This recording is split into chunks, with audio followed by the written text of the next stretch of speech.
Mas eu queria trazer pra vocês esta coisa maravilhosa que aconteceu. Pablo Marçal quer me ajudar a pagar meu casamento só com monetização do YouTube.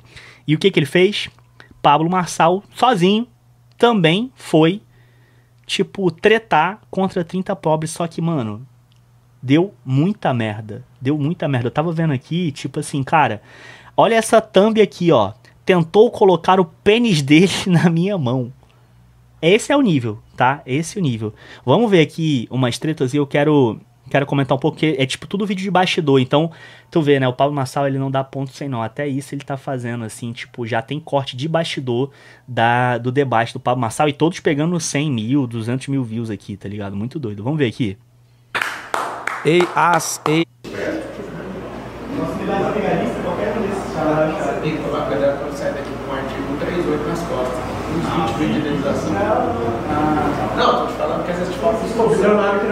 Vocês viram aqui, né? O cara chamou ele de vigarista. E aí, tipo assim, ele já meteu o artigo 139. Ele deve ter inventado, tipo, nem sei se esse artigo é um artigo de fato pra esse tipo de coisa, mas... Eu sou o Pablo Marçal. Por que você não pegou na minha mão, cara? Todo mundo com respeito pegou, cara.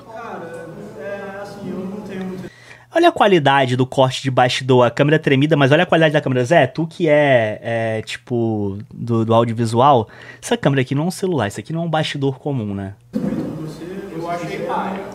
Ah, mano, paia por paia, eu sou paia mesmo, é isso aí. Cara, coerente é respeitar a pessoa, independente do que você pensa dela, cara. Olha como o Pablo Marçal, ele é, né, tipo, moderado. A glória só vai vir depois do resultado. Quando você for humilde pra pegar na mão de alguém, você vai estar pronto pra prosperar. Alguém entrou e contaminou seu cérebro. Você vai sentar aqui, você vai ver pra onde você vai. Aí a gente tem, cara, tipo assim, realmente eu tava vendo aqui que a treta foi pesada, assim, tipo... Se eu te pagar 20 mil nesse terno, você vende? Posso usar seu terno? Pode, eu não tenho problema algum. Inclusive, fiquei um pouco decepcionado. Pensei que você ia vir de terno azul. Você fica com expectativa não te paga. Você não precisa ficar preocupado com a vida dos outros. beleza, tá bom. Isso aí é uma mentalidade miserável. Tá bom, velho. Pior que agora eu me perdi um pouco, velho. Acho que você perdeu. Você tá perdido. Você precisa de ativar sua identidade, clarificar seu propósito, parar com essa timidez que você tem terrível. Deixa outro cara sentar aí e vai lá. Tá bom, mas devolve meu terno. Quer vender ele pra mim? Eu não, velho. Quanto que vale? Quanto que vale esse terno? Velho, do meu pai. Não Eu quer peguei vender? do meu pai. Vai que não, muda não quero sua vender, vida não. comprando esse terno. Não, mano, pelo amor de Deus. Devolve o terno. Não, devolvo. Ó, a mentalidade de miséria faz você perder grandes oportunidades. Se eu te pagar 20 mil nesse terno, você vende? Não. Porque eu dou meu pai. Liga pro seu pai pra ver a bobeira que você fez. Ele pagou 300 conto nesse terno. Quem aqui que tá querendo discutir acha que ele deve ligar pro pai dele pra levar 20 mil pra casa? Ui!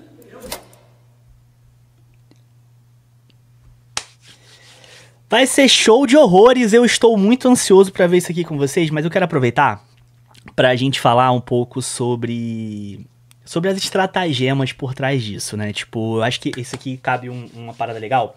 Eu tava lendo ontem, deixa eu até ver os comentários aqui, ó, o Grande Zé tava sumido, Pablo Marçal, Mablo Marçal é muito bom, Antônio. É dose, não aguento nem ouvir a voz dele e tal, tipo... As pessoas são obrigadas a segurar lixo na mão. Pois é, foda, né? Tipo, é questão de consciência ambiental.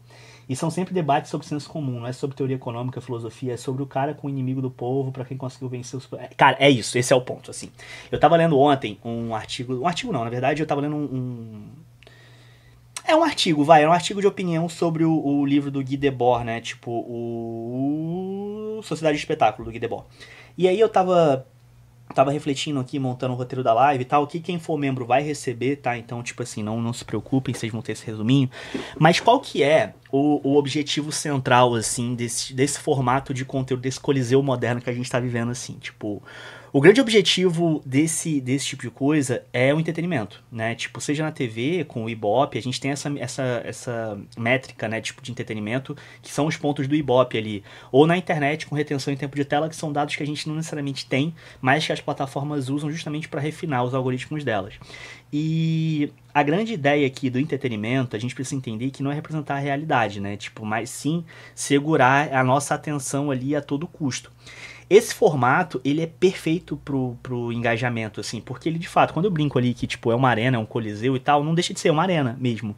E ele é muito bom porque são sempre coisas muito simples de entender que geram aquela tensão que é muito imediata e vai entregando picos emocionais a cada minuto. E esses picos emocionais a cada minuto, a cada pessoa que entra, a cada tema que vem, ele traz uma lógica de conteúdo modular. A gente pode chamar de corte, mas na verdade eu prefiro chamar de conteúdo modular, porque eu acho que o termo certo é esse, assim. Quando a gente fala de conteúdo modular, a gente fala de um conteúdo que ele, de fato, é nativo digital, porque ele se adapta a diferentes realidades. O corte, ele é um conteúdo modular por isso, assim como o post estático, assim como o texto, todos esses conteúdos são conteúdos modulares. São conteúdos que eles conseguem se adaptar a diferentes realidades. Então, esse conteúdo do debate, ele é muito, muito planejado para ser divisível. Isso é uma coisa que eu tenho muita dificuldade, assim, cara. Eu tenho muita dificuldade porque eu gosto de falar e eu vou tergiversando, assim, trazendo vários pontos e tal, e eu tenho dificuldade de voltar para transformar isso num corte de 1 minuto, 2 minutos ali. Eu tenho tentado aprender com isso, mas tá sendo bem difícil, assim. Então, a gente vê que um episódio longo, tipo de 1 hora e tal, ele é composto por vários trechos curtos de 30 segundos. São falas muito específicas, falas muito bem feitas, justamente pensados para circular sozinho, independente do contexto, independente do que faça, maximizando muito o alcance daquilo tudo. E aí, a gente chega na grande construção do espetáculo e do conflito, né?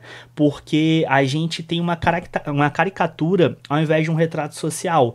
Os debates, eles não são um retrato fiel da sociedade, mas sim uma caricatura para gerar esse drama. É sempre tipo assim, um esquerdista contra 30 direitistas, um bilionário contra 30 pobres, um educador físico, um nutricionista contra 30 obesos. É sempre nessa pegada de gerar drama, sabe? E as pessoas vêm sempre com esse apanhado pessoal pra dentro daquilo ali. A gente já falou sobre isso no Thales Gomes e tal.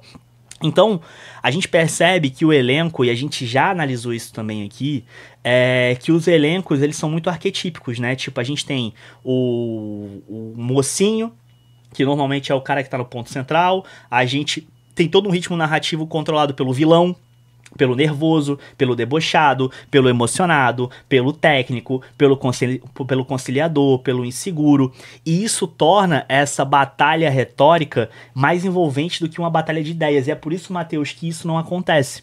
É por isso que a gente não tem esse tipo de abordagem. O Matheus fez um comentário aqui, ó, são sempre debates de senso comum, não é sobre teoria econômica, filosofia, é sobre o cara comum e o inimigo do povo, ou quem não conseguiu vencer na vida, e o suprassumo humano.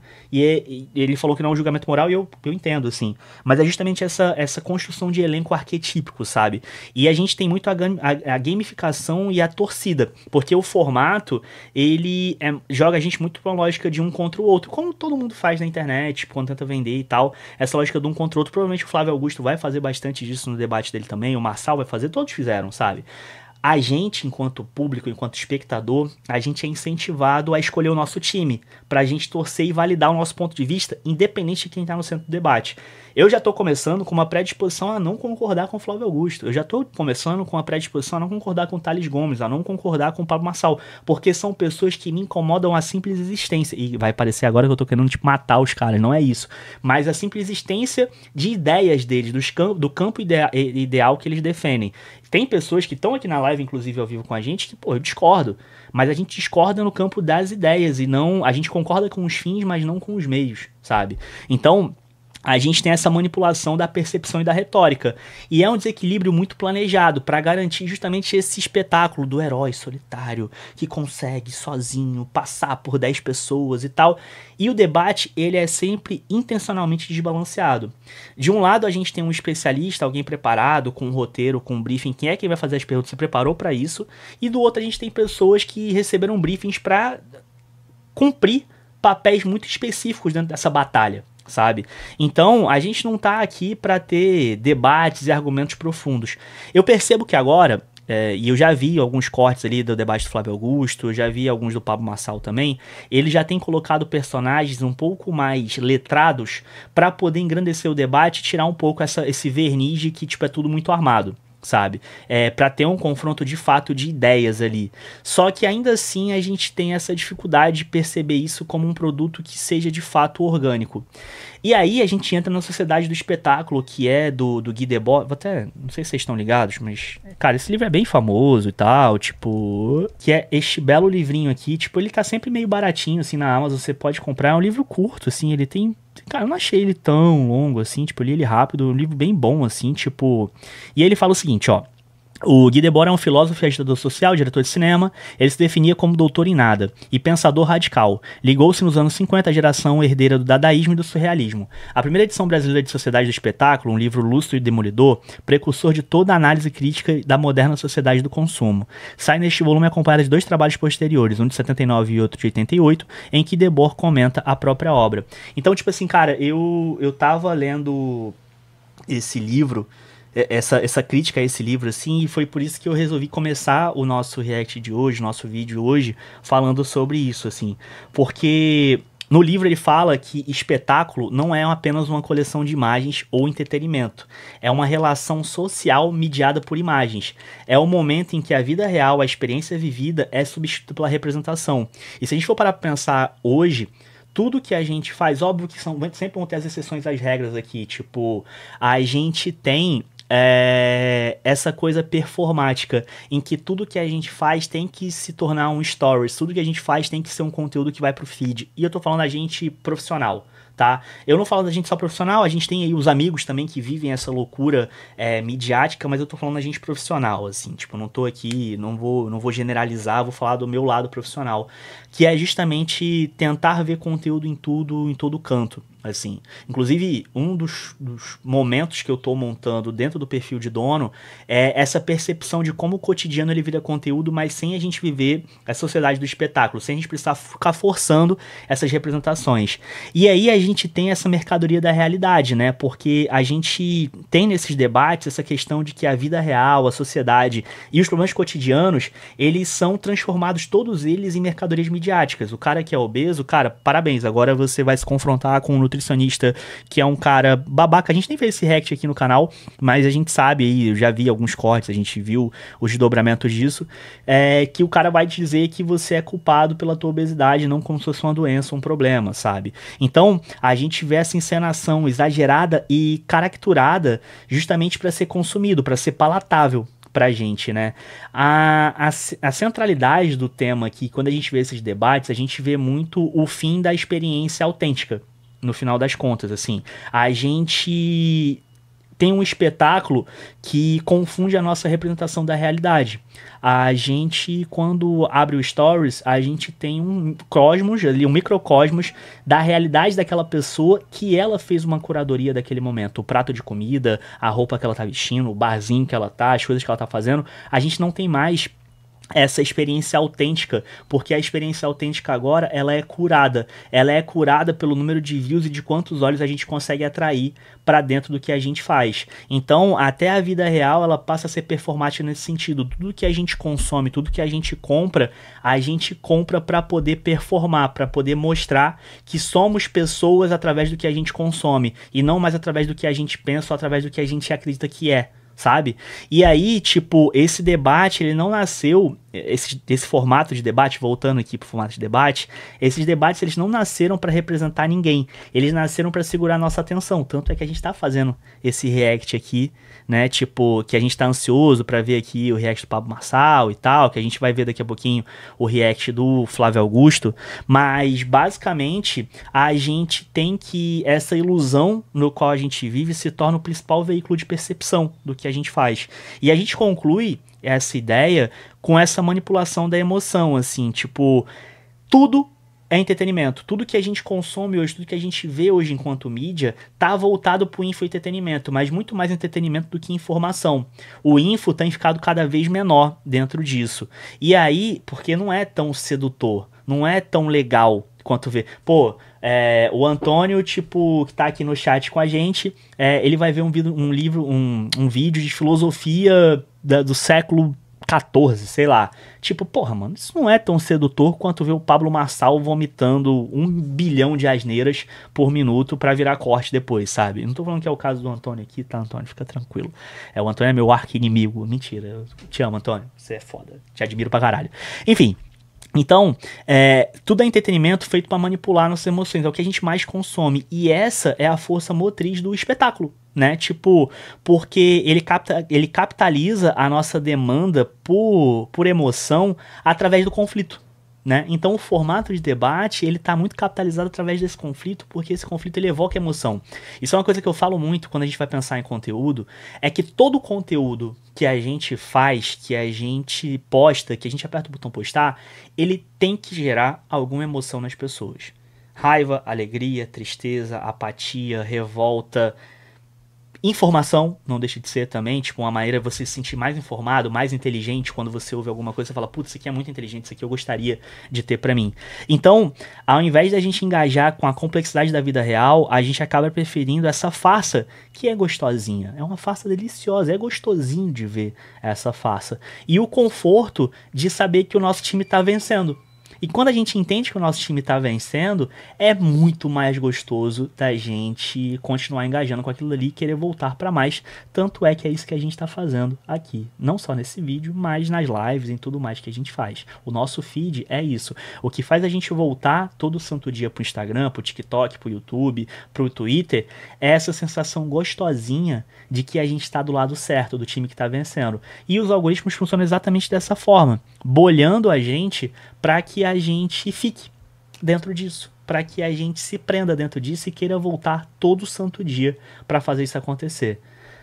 Talvez eu tenha dado uma filosofada maior do que eu queria aqui, talvez eu tenha adentrado um pouco mais do que eu queria no assunto, mas eu acho que é muito importante a gente poder ter essa capacidade crítica de olhar esses formatos de conteúdo, de olhar esses movimentos sociais e daí a gente conseguir tirar essa poeira dos nossos olhos, assim, tipo, eu sinto que a gente tá muito no automático, sabe? E eu sinto aqui, eu vou até aproveitar que ela tá aqui no chat e vou usar o exemplo dela, da Alice. A Alice é aluna da Coco, ela tava lá no grupo da Coco ontem falando que, eu sei que eu faço tudo errado, mas durante muito tempo eu trabalhei por indicação e só chegava cliente a mim por indicação, que não sei o que e tal, mas, cara, quem disse que isso é errado? Todas as empresas, do Flávio Augusto, a do boneco Funko do caralho, do Thales Gomes, do Pablo Marçal, todo mundo começou mandando conteúdo para amigo, pedindo indicação para amigo, família e tal. É uma maneira de se fazer, sabe? Tipo assim, a gente não pode se acostumar com isso. Então, assim, eu acho que é importante a gente tirar um pouco dessa poeirinha dos nossos olhos para que a gente possa entender, cara, que, tipo assim, o nosso trabalho, o que a gente faz, ele precisa e ele deve ser criticado. A gente precisa entender que o nosso trabalho é fomentar essa sociedade do espetáculo.